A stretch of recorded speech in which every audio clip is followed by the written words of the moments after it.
Hello! And welcome to Did You Know? Did you know that China needs more water? As most of you know, China is the most populated country in the world, with a population of over 1.35 billion people. 300 million of them don't have access to clean water. That's about 22% of the population. The climate in China varies from region to region since the country is massive. In the northeast, the summers are hot and dry and the winters are freezing cold. In the northern central part, it rains frequently and the summers are hot and the winters are also freezing cold. In the southeast, there's plenty of rainfall, semi-tropical summers and cool winters. Flooding can occur in the central, western and southern regions, and the country in general can experience earthquakes. The rapid industrialization and population growth have been responsible for many environmental issues in China, such as large amounts of pollution. The pollution in China is so bad that people have to wear masks to avoid inhaling the smoke from the buses, cars, scooters and factories. The World Bank, which is an international institution that provides loans to developing countries for capital programs, estimates that 16 of the most polluted cities in the world are located in China. The water resources of China are affected by both the water shortages and severe water pollution. The increasing population and rapid economic growth, as well as lax environmental oversight, have increased water demands.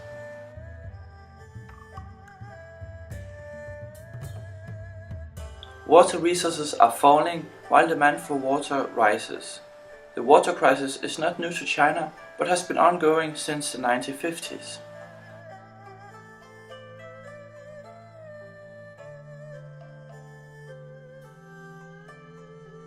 China's lack of water is itself partly a result of the economic growth. As people grow wealthier and move to urban areas, they eat more water-intensive food, buy more water-intensive products, and use more water at home. Especially the industry, agriculture, and households are using more and more water. Farming actually accounts for 60% of the water use in China. When the used water is discharged again, it's often polluted, for example with environmentally dangerous substances. Already 39% of the water in China's major rivers is too toxic to be used.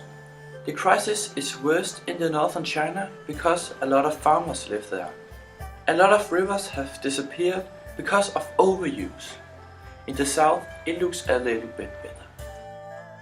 The World Bank has said that China's water crisis costs the country more than 2% of their gross domestic product, which is an indicator of the economic health of the country, mostly because of damage to health.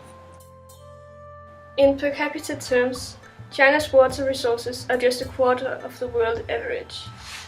The water crisis endangers both the economy and the people's health, and it seems like it will only get worse. In China, there are two big rivers supplying the popularity, the industry, and the farmers. In the north, they have the Yellow River, and in the south, they have the Yangtze River. 1/3 of China's population are dependent on the water from the Yangtze River. The water from the river is mostly used for industry and agriculture, but also for drinking water, transportation by ship, and energy production. Access to improved water sources and improved sanitation have increased a lot the past 2 decades with the economic growth. Between 1990 and 2008, more than 450 million Chinese people gained access to improved water sources. But an improved water source does not mean that the water is safe. Many people still suffer illnesses from drinking the water, and a lot of Chinese people still don't have access to improved water sources. And about 450 million people don't have access to improved sanitation.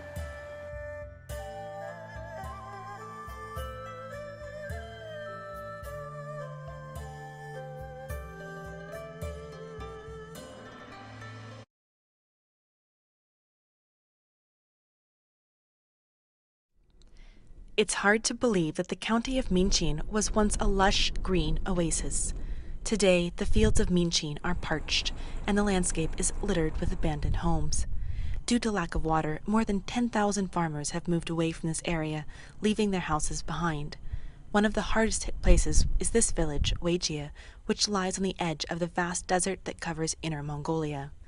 The harsh, dry desert wind often tears through here, throwing up sandstorms that travel for thousands of kilometers. One of the few houses that is still occupied in this village belongs to Wang Fuguo and his family, who grow cotton and raise sheep. They get water for only 1 hour every 5 days, barely enough to meet their needs and water their small garden. 搬家的原因也是这个地方也不行，民情不行。水的问题解决不了，是确实生存不下去了。所以就想办法就要跑，就要跑。政府也时常就要跑，就叫移民嘛。 What is happening in Minqin is an extreme example of a broader problem across the entire country. China is very short of water. In per capita terms, China's water resources are just a quarter of the global average, and that shortage is becoming more and more severe. Human activities are having an intense impact on China's water resources, especially farming, which accounts for more than 60% of the country's water use. In Minqin, the thirsty cotton fields are one reason the situation has gotten so bad. 我们从小到现在，原来不是解放初期生态好的呢，那时候水多嘛，这下水也浅，上游来水量也大。 That started to change in 1958, the year Minqin's only water source was dammed. That caused the giant lake at the heart of Minqin to dry up and exacerbated the climate cycle of aridification that was already underway. As farmers drew on groundwater to feed their crops, the water table fell, killing off the trees and bushes that had kept the desert sands at bay. Desertification became a serious problem. 根据我们这多年的经验哈，在这个地方，最根本的原因就是由于人们过多的利用水资源导致这种环境的恶化。那么我们说要改变这样的生态环境，那就要改变农民的生产生活方式。 The government has already spent more than $700 million in Minqin on efforts to tame the desert and restore the ecology. One of those projects even involved building an artificial wetland in the middle of the desert in an attempt to recreate the ancient lake that once stood here. Other projects laid hundreds of kilometers of irrigation tubing across the desert, pumping water to feed bushes and scrub that are supposed to keep the sandstorms under control. But Minqin faces the same problem as the rest of the country. All of these measures started too late. The oasis there will never return. This is Leslie Hook for the Financial Times in Minqin.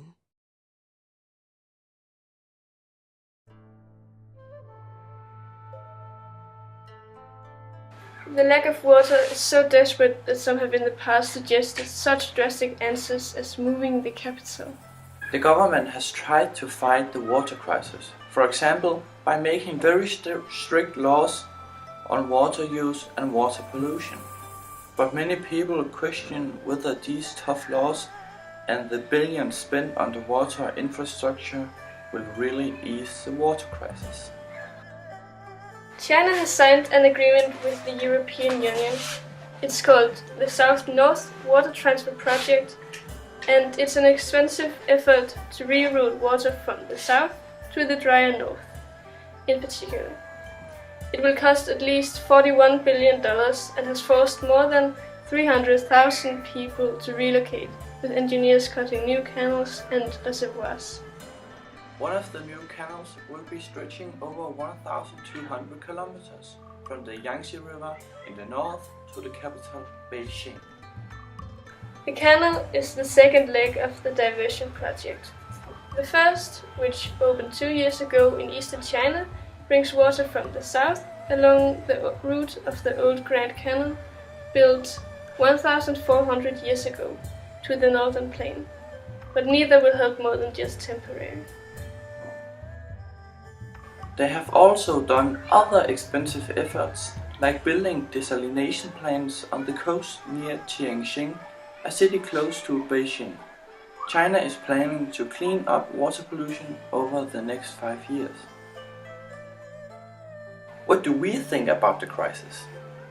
To begin with, we had no idea that the water crisis was so bad, yet to find out it's pretty serious. Actually, we didn't even know that China was in such big trouble. They never really mentioned it in the news. But we hope that they will find a way to ease it as much as possible. That was it for today's episode of Did You Know? See you next time!